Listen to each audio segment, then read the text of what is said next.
Is Marty Brennaman ready to go? I think he is. He is always early. You can always count on that. The Hall of Famer from his palatial estate somewhere out in Anderson Township. We're going to leave that point and that location unknown to the masses, or else it might look like a Bengals tailgate over there at your house if people, Dad, knew where you lived. I would sincerely doubt that. It would never bother me if somebody had. Yes, it would. Yes, it would. Yeah, no, it would not be that way. Not at all. No. I'm very reclusive. You have a hard time understanding that.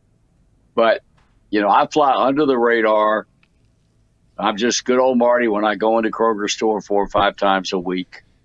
All that other stuff's behind me now. You understand me?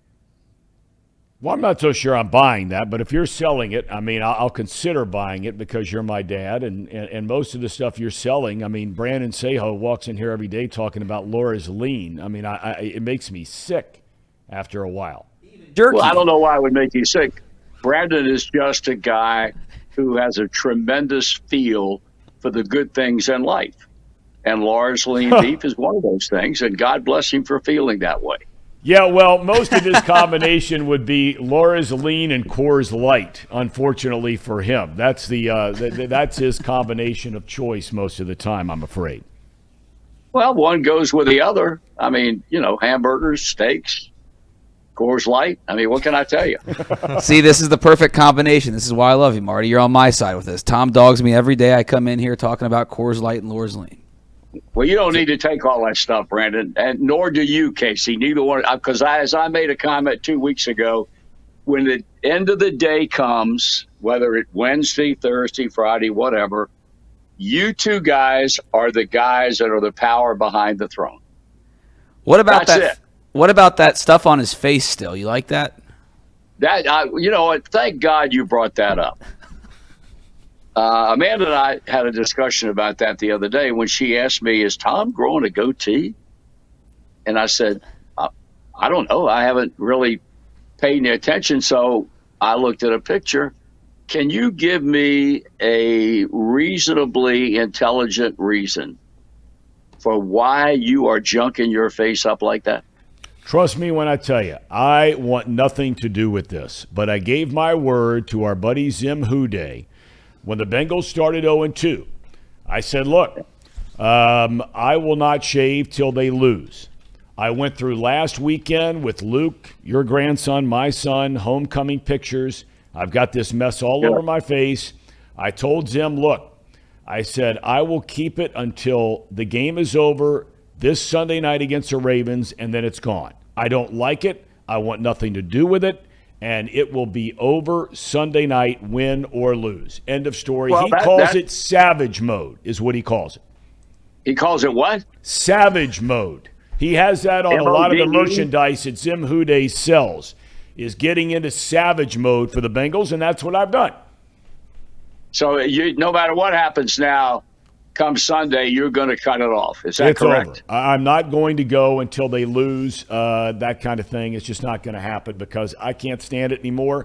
And as I've said, if they can't beat the New Orleans Saints and then the Atlanta Falcons without me having shaved, then they got bigger problems than worrying about Thom Brennaman being in savage mode. And that makes sense to me because of the level of competition they're going to be facing. I could not agree with you more. Okay. All right. Aaron Judge, he hits number 62 last night. Do you consider that to be the single-season Major League Baseball home run record? Yes. Sure do. Sure do. Unlike some other people that have been asked that question and they answered, no, I don't, but that they don't go into who they recognize in that position. I certainly do. I think he's done it the right way. I think he's done it without any medicinal help, for want of a better term. And so as far as I'm concerned, Aaron Judge is a single-season home run leader, and Henry Aaron is the all-time home run leader. look, at the end of the day, I was thinking about this yesterday and again today, knowing that there was a chance Judge would hit number 62 in a doubleheader, and he did in his first at bat in the second game last night down in Arlington, Texas. Right. Mark McGwire, to my knowledge, correct me if I'm wrong, Mark McGwire is the only one of that group, and that group being Mark McGwire, Sammy Sosa, Barry Bonds, where it's Correct. actually been, or he admitted, not proven. McGwire came out and admitted to taking performance-enhancing drugs. To my knowledge, it has never been proven, certainly suspected, but never been proven that Barry Bonds did use PEDs. I'm not saying he did or he didn't. I don't know. Right. But as far as you know, has that ever been proven? And if it hasn't been proven, then why isn't he the guy for the home run record? Well, I don't think it's ever been proven. I think you're right there. I mean, I give him his day in court in that respect, but all signs obviously point to it. Now, that's a weak argument if you were in a court of law and you were trying to argue the case for the fact that you surmise that Barry Bonds took performance-enhancing drugs. However, I think if you look at his career and how he never even approached those lofty home run standards until a certain point in time in the decade of the 90s. You look at the way he looked once he was allegedly on PEDs, and now look at him the way he looks today, which is a dead giveaway, or certainly something that makes a person pause and think that guy at one time did performance-enhancing drugs. So from my perspective, he is guilty as hell as far as I'm concerned. I think and at the end of the day, and I shouldn't say this because I criticize people who do, as far as Hall of Fame candidacy, and a lot of people they allow their personal likes or dislikes to enter into a situation. A lot of people would not give Barry Bonds air in a jug if he were dying, because when he was a player, he was a gold-plated jerk.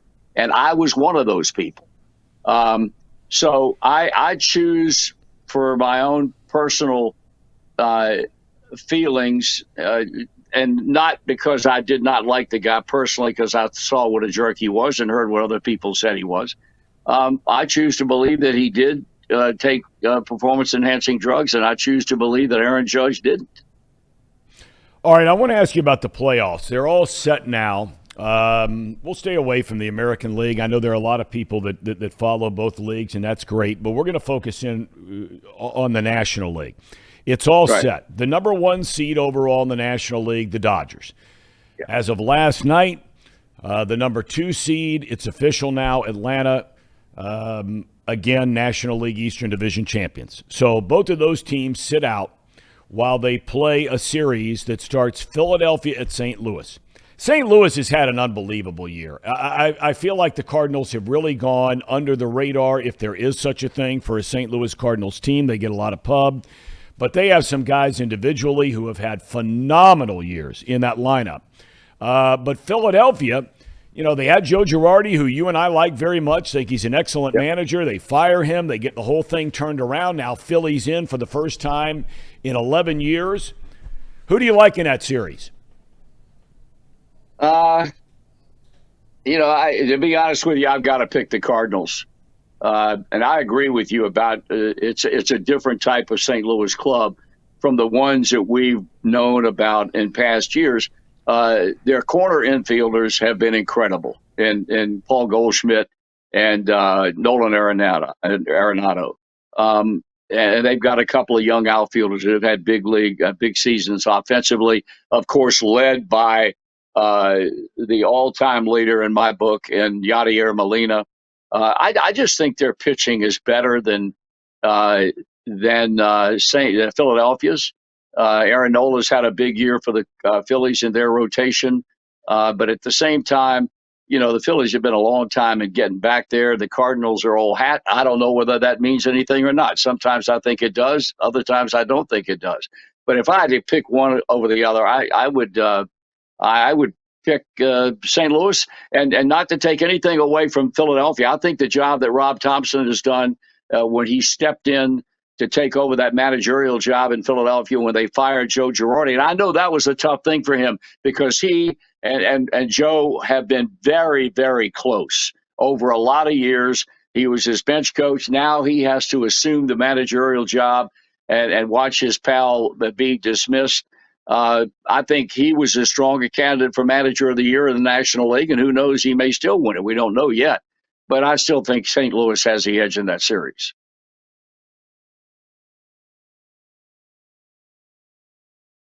I don't hear you now. Eric, you got me? Yeah, I got you. Go ahead. Okay. I think by far, tell me if you agree or disagree, I think the most intriguing opening round matchup is the other wild card matchup in the National League, that being the San Diego Padres. And we know all the things that they have done going back to the winter, spending just a pile of money. And it's paid off. They didn't win the division, but they're in the playoffs. And taking on a New York Mets team that all of a sudden DeGrom is back, throwing the ball well. Scherzer appears to be healthy. With him, it seems, kind of touch and go sometimes. How do you look at that series? I think that has a chance to be a phenomenal series. I don't know about that. I think if the New York Met rotation is on top of its game, and as you and I talked this morning, there are no unknown injuries to any of the rotation pitchers that Buck will run out there when it begins. I think quite honestly, I believe that the Mets can make quick work of the San Diego Padres. I really do. Why? Now that has to do with, as you said a moment ago, the assumption that the big two, DeGrom and Scherzer, are on top of their game. Anything less than that, then I'd have to back off and think about it. I just think the Mets will rise to the occasion and win that series and do it fairly quickly. So if your predictions hold true and St. Louis wins their series, the Cardinals would then take on the top seed, the Dodgers. And I know we can get into this once it happens. And you would have the Mets and the Braves. What a series that would be. That would be incredible. Duked it out the entire year in that National League East. Do you think the Dodgers are an automatic into the World Series team out of the National League, or can somebody chop them down? Well, I tell you, Tom, you look at their roster, and I've said it all year long, there are few, if any, automatic outs in their batting order. The day Roberts runs out there day after day, they've got they've got a solid bullpen. I take that back. They've got a solid pitching staff. I guess you could mount some questions about their bullpen in certain areas. But I'd have a hard time picking against the Dodgers. I really would. I just think that they are too talented. They're too experienced. I'm a big Dave Roberts fan. I would have a hard time picking against them, and that's not to say that somebody could rise up and have a great run and defeat them. The thing, let me digress for a moment. There's no team, and we're talking about the National League today, that immediately comes to mind that is on an incredible roll. I've been a firm believer in the past that a team might catch fire in the last 2 weeks of the regular season, and they run off. Off 8 wins in 10 games, and now they've got an incredible amount of momentum. I know the Cardinals did it way back early in this century when I think they were a 500 team when this regular season ended. They caught fire the last week and a half, and then they just rolled through and won the World Series. Anything short. So I don't think anybody has an edge over anybody else in that regard.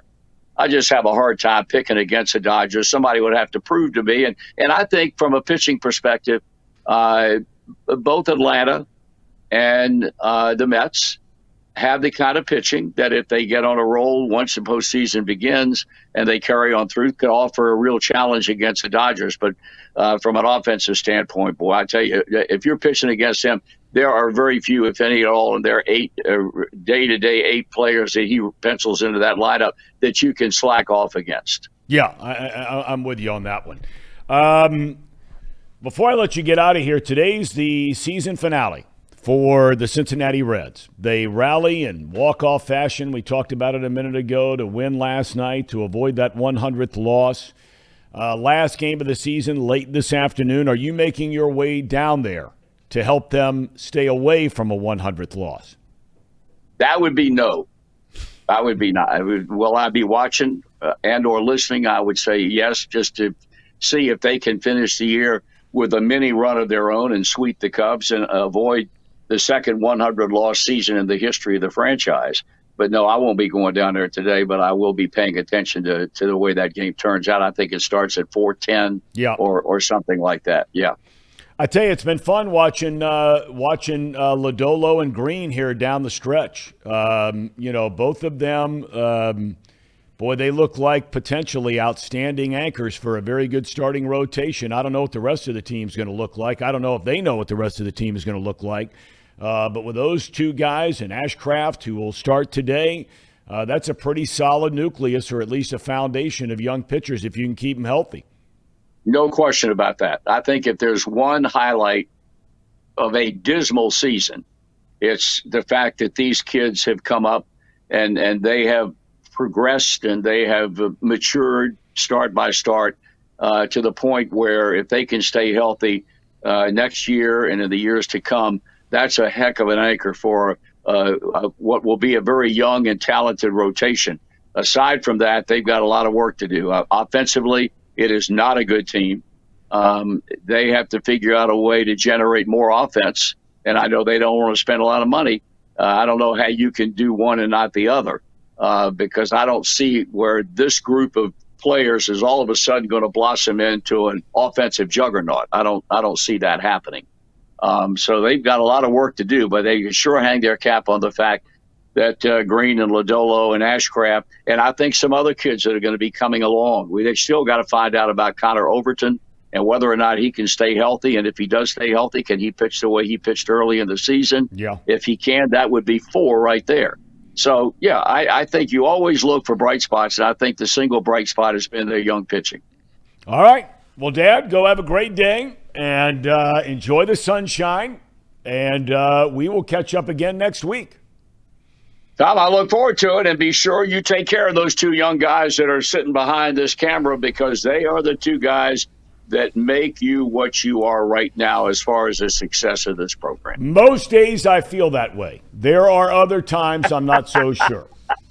Thanks, Marty. We have our good days and bad days. Yes, we do. That is for damn sure. All right. All Dad, right, have a good day. See you later. Thank you. Great You to too. have the Hall of Famer Marty Brennaman with us. Red season finale today